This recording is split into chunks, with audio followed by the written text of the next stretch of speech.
नमस्कार। आज की हमारी कविता है उड़चल हारिल, जिसके रचयिता हैं सच्चिदानंद हीरानंद वात्सायन अज्ञे। बच्चों, अज्ञे जी बहुमुखी प्रतिभाशाली कवि थे। इन्होंने अनेक कविताएं, निबंध, कहानियां, उपन्यास, नाटक जैसी अनेकों विधाओं को अपने कलम से सुशोभित किया है। हमारी कविता आज की उड़चल हारिल। इस कविता में हारिल पंछी के माध्यम से इन्होंने भारतीय नवयुवकों को ये प्रेरणा दी है कि अपने प्रगति पथ पर तुम्हें आगे बढ़ते रहना चाहिए। हारिल, जिसे हरियल भी कहा जाता है, इसे इंग्लिश में ग्रीन पिजन कहते हैं और ये महाराष्ट्र का राज्य पंछी है। बच्चों, ये बड़ा ही खूबसूरत होता है। तो चलो शुरू करते हैं अपनी कविता उड़चल हारिल। मैंने इसे लयबद्ध किया है। लयबद्ध करने पर ये बड़े ही आसानी से याद भी हो जाता है और तुम्हें ये कविता बहुत ही रोचक लगेगी। उड़चल हारिल। चल उड़चल हारिल, चल उड़चल हारिल, चल उड़चल हारिल, लिए हाथ में यही अकेला ओछा तिनका। चल उड़चल हारिल, लिए हाथ में यही अकेला ओछा तिनका। उषा जाग उठी प्राची में, उषा जाग उठी प्राची में, कैसी बाट भरोसा किनका। चल उड़चल हारिल, चल उड़चल हारिल। प्रस्तुत पंक्तियों के माध्यम से कवि अज्ञे जी कहते हैं कि जिस प्रकार सूर्योदय होते ही पंछी अपने अपने भोजन की तलाश में अपने कार्य पर निकल पड़ते हैं, उसी प्रकार हे नवयुवकों, तुम भी उचित समय पर अपने कार्य क्षेत्र में चल पड़ो। न किसी की राह देखो, न किसी का इंतजार करो, बल्कि अपने प्रगति के मार्ग पर चल पड़ो। शक्ति रहे तेरे हाथों में, छूट न जाए ये चाह सृजन की। शक्ति रहे तेरे हाथों में, रुक न जाए ये गति जीवन की। ऊपर ऊपर ऊपर ऊपर बढ़ा चीर चल दिगमंडल, अनथक पंखों की चोटों से नभ में एक मचा दे हलचल। चल उड़चल हारिल, चल उड़चल हारिल। प्रस्तुत पंक्तियों के माध्यम से बच्चों, कवि कहते हैं कि हे नवयुवकों, अपने हाथों की ताकत को, अपने हाथों की शक्ति को पहचानो।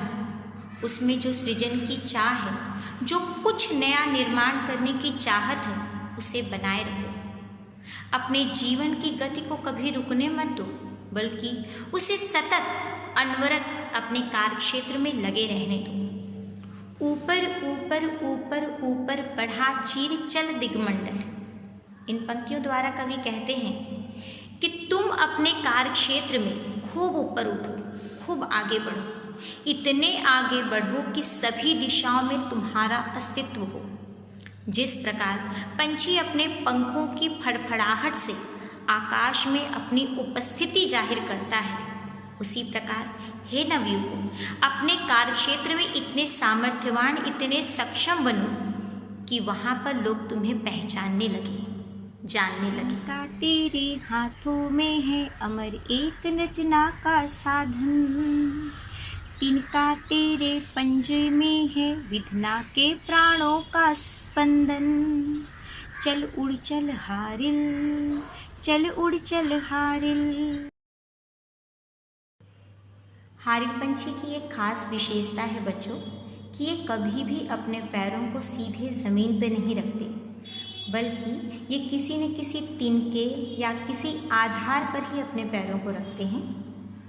खैर, इन पंक्तियों के माध्यम से कवि अज्ञे जी कहते हैं कि तुम्हारे हाथों में ये जो तिनका है, तिनका अर्थात तुम छोटा सा घास का टुकड़ा ले लो या छोटी सी लकड़ी का टुकड़ा, जिसे सीख भी कहते हैं, यह तिनका तुच्छ या छोटा नहीं होता, बल्कि इसी एक छोटे से छोटे घास के टुकड़े से पंछी कितना सुंदर सा अपना घोंसला तैयार करता है।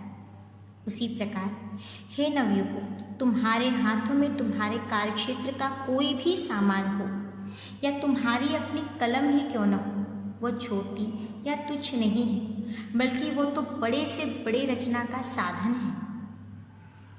यह तो विधाता के प्राणों का स्पंदन है, विधाता के प्राणों की कपकपाहट है। दिशा में तुझे शून्य नभ घेर रहा है, रुकने यद्यपि उपहास जगत का तुझको पथ से हेर रहा है। तू मिट्टी था किंतु आज मिट्टी को तूने बांध लिया है। तू था सृष्टि किंतु सृष्टा का गुरु तूने पहचान लिया है। चल उड़ चल हारिल, चल उड़ चल हारिल, चल उड़ चल हारिल, लिए हाथ में यही अकेला ओछा तिनका।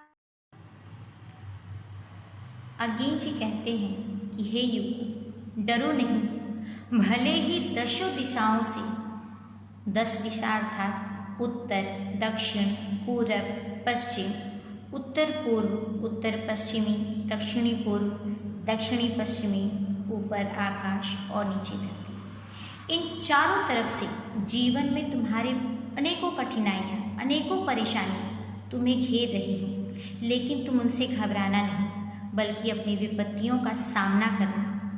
लोग तुम्हारी अवहेलना करेंगे, तुम पर हंसेंगे, किंतु तुम अपने पथ मार्ग पर चलते रहना, अपने लक्ष्य से पीछे मत मुड़ना।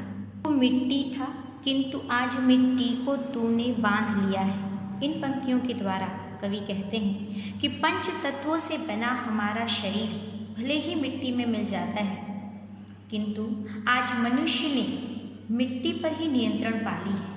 आज मनुष्य इतना सामर्थ्यवान हो गया है कि उसने मिट्टी को ही जैसे बांध लिया हो। सृष्टि ने भले ही हमें जन्म दिया है, लेकिन आज इसी सृष्टि के निर्माण को ही तुमने जान लिया है। अतः आज सृष्टि बदलने का सामर्थ्य तुम में आ गया है। इस सृष्टि के गुणों को पहचान लिया है तुमने। मिट्टी निश्चय है यथार्थ, पर क्या जीवन केवल मिट्टी है। तू मिट्टी पर मिट्टी से उठने की इच्छा किसने दी है। आज उसी ऊर्ध्वंग ज्वाल का तू है दुर्निवार हरकारा। दृढ़ ध्वज दंड बना यह तिनका, सूने पथ का एक सहारा। चल उड़ चल हारिल, चल उड़ चल हारिल। प्रस्तुत पंक्तियों के माध्यम से कवि अज्ञेय जी प्रश्न करते हैं कि क्या मानव जीवन केवल मिट्टी के समान है, और यदि हाँ, तो मिट्टी से ऊपर उठने की इच्छा, मिट्टी से अधिक सोच विचार करने की इच्छा इसमें किसने पैदा की, किसने मन में निर्माण करने की इच्छा जागृत की। कवि कहते हैं कि हे मानव, तुम अपने ऊर्ध्वंग ज्वाल के हरकारे हो, मस्तिष्क रूपी मशाल के तुम डाकिये के समान हो। अपने मस्तिष्क में उठने वाले विचारों को, कार्यों को तुम पूरा करते हो।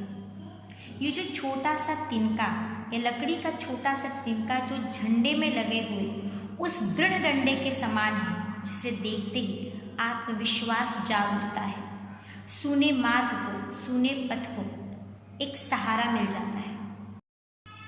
मिट्टी से जो छीन लिया है वह तज देना धर्म नहीं है। जीवन साधन की अवहेला कर्मवीर का कर्म नहीं है। तिनका पथ की धूल स्वयं तू है अनंत की पावन धूली, किंतु आज तूने नभ पथ में क्षण में बद्ध अमरता छूली।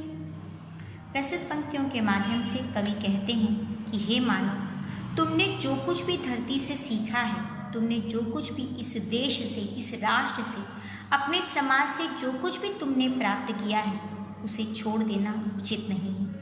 क्योंकि जिन साधनों की सहायता से मानव जीवन चलता है, उसकी उपेक्षा करना, उसकी अवहेलना करना, ये तुम्हारा कर्तव्य नहीं है। कवि तिनके को पथ की धूल के समान मानते हैं। वह कहते हैं ये पथ की धूल नहीं है, ये तो ईश्वर के चरणों की धूल है। क्योंकि जब पंछी अपने पैरों के माध्यम से धूल को आकाश में ले जाता है तो वह पावन बन जाता है। उषा जाग उठी प्राची में, आवाहन यह नूतन दिन का। चल उड़ चल हारिल लिए हाथ में यही अकेला पावन तिनका। चल उड़ चल हारिल लिए हाथ में एक अकेला पावन तिनका। प्रस्तुत पंक्तियों में कवि अज्ञेय जी कहते हैं कि पूर्व दिशा से सूर्योदय हो गया है, एक नए दिन की शुरुआत हो गई है। और हे नवियों को, ये नया दिन तुम्हें पुकार रहा है, तुम्हारा आवाहन कर रहा है।